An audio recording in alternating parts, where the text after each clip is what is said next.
Chapter 21. Escape. The next few hours are a special blend of pandemonium, panic, and planning. Most of the officers are given leave to fetch their families.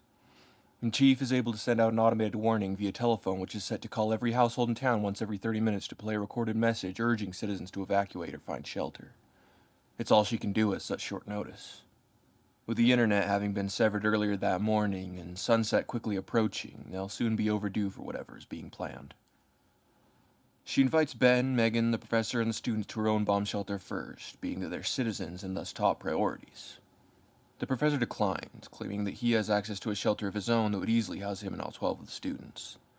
Megan and Ben agree to come with her, and Isaacs proceeds to invite the officers. Larry and 4 others agree. Dr. Carpenter and the 11 students depart first, and the chief and her group are on the road shortly after. They pile into the chief's car and drive off toward the mountains with the 4 other officers in tow. The town appears ominously devoid of the infected. Not long ago, the streets had been crawling with them. At least 100 or 2, probably more. There couldn't have been more than 20 back at the station, so where did the rest of them go? Maybe they're afraid of the dark, says Ben. Or afraid of us, offers Larry. The chief says nothing, knowing all too well what quiet, too quiet, feels like.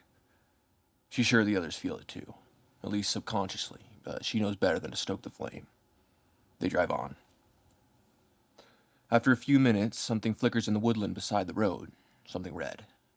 Before they know it, there's a loud pop-pop, and they're skidding across the pavement. The chief slams on the brakes before the car crashes into the trees. She checks to make sure everyone is all right before climbing cautiously out of the vehicle to assess the damage. The other 2 cars slide to a stop, and their passengers get out to help. Stretched across the road lies a gristly tentacle, menacing spikes protruding out of it in all directions. It appears lifeless. Davies kicks the spikes carefully out of the way before walking to meet Isaacs in the middle of the road. Quiet out, he says. Isaacs nods. We'll need to pile into your cars. Of course. Megan, Larry, and Ben get out of the chief's car, and Larry opens the truck to grab their supplies. As they begin walking toward the other vehicles, a gurgling cry sounds from the forest behind them. Ben and Megan stop and turn, but Larry picks up the pace. They see him and follow suit, hurriedly tossing the bags into the other car. Isaacs grabs a rifle and aims it into the forest, listening. Branches and twigs snap as something large moves toward them. Davies runs back to the car. Come on, he cries, get in! Isaacs does not move. Larry sees this and retrieves his own gun from one of the bags, joining the chief in the middle of the road. Davies and the other passenger hesitate, but finally usher Ben and Megan into the cars before grabbing guns of their own and joining their comrades. The snapping slows for a moment, but then continues. Finally, a towering horror emerges from the forest. A fleshy, fuchsia mess of eyes, teeth, claws, and feathers warbling and wailing at the interlopers. The officers fire. The creature screams. Fleshy roots fly off and fall to the ground in slithering heaps. The tendrils flail and whip themselves like sidewinders toward the officers. One of them wraps around Davy's legs and trips him. His friend stomps on the worm, grabs him by the wrist, and pulls him up. They continue the assault. Ben and Megan watch from inside the car. The driver leans out the window and aims his rifle at the behemoth, but the others are standing in the way, so he doesn't fire, just aims and watches. The creature, now dripping with blood and brown sludge, screams again and fires a jet of the putrid substance at the chief's face. She's no longer wearing riot gear, and her face is drenched in the stuff. She yells and drops to her knees, clawing at her eyes. The driver leaps out of the vehicle and fires at the monster. How is it not dead yet? As if in response to this question, the creature jiggles and lets out a deep, wet burp. It falls to the ground and jiggles again before seeming to deflate. The brown stuff oozes out in a great viscous pool around it.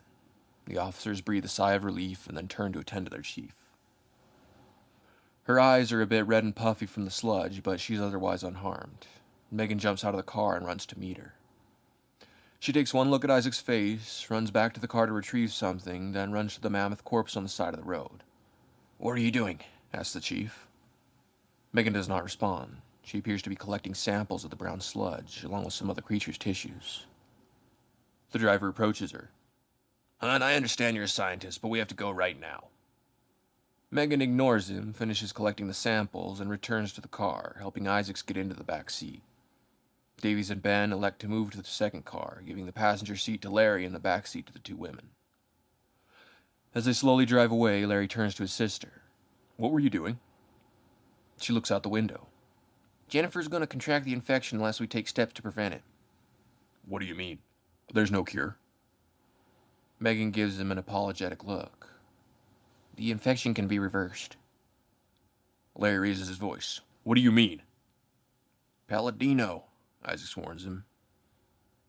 I'm sorry, Larry, says Meg. I know I should have said something sooner, but... Larry turns back to face the road. You let me kill my wife. It was too late for her. You didn't do anything wrong. Larry says nothing. I didn't want to give you false hope when... Isaac interrupts by placing a hand on Megan's shoulder and shaking her head. Megan shuts her mouth and stares back out the window. They drive on in silence until they reach the bunker at the chief's house in the hills. The entrance is rusty from decades of weather, but Isaac's has kept it stocked with provisions out of habit. They enter to find a small but comfortable, well-lit room with 2 bunk beds and many supplies. There's even running water in the corner and a pair of electrical outlets in the wall. They close the door behind them and begin to settle in. Ben helps Megan prepare a solution using the brown sludge as a base. She explains how the inoculation is supposed to work. Owing to the way that sea carpentry cultivates the tissues of other organisms within its own body, the epigenetic makeup of each individual is very distinct, like a fingerprint. Once a body is totally infected with the corpora multa, no other instances of the organism will try to infect said body. So, she says, if we can trick the infection into thinking that the body is already being infected, it will simply self-destruct. Why would it do that? Asks Ben. Altruism, she explains. The good of the species as a whole outweighs the good of the individual. It's a common trait in many organisms. So, how does the solution trick it? Wouldn't it just risk creating another infection? He asks. And what if 2 strains infected someone at the same time? How would they decide which one self-destructs? Megan sighs in exasperation. Look, Ben, it's just a hypothesis. We don't really know how anything works in science. We just build frameworks to help us understand. I don't know exactly why, but this solution worked for me, so it should work for her. Ben nods. All right, then, let's give it a shot. Megan loads up a syringe with the solution and injects it into the chief's arm. For good measure, she fills a small spray bottle with the diluted form of the solution and spritz Isaac's face. Now what? Asks Larry. We wait. They wait for days. Loud sounds can be heard outside, but nothing to suggest any kind of large-scale explosions. They remain there under the chief's discretion, waiting for the certainty that they've avoided whatever destruction awaits outside. Megan continues to monitor the chief periodically. The infection seems to have died off completely after the 3rd day. Finally, they awake on Halloween morning to the chief declaring that enough time has passed. Once everyone is ready, she opens the door.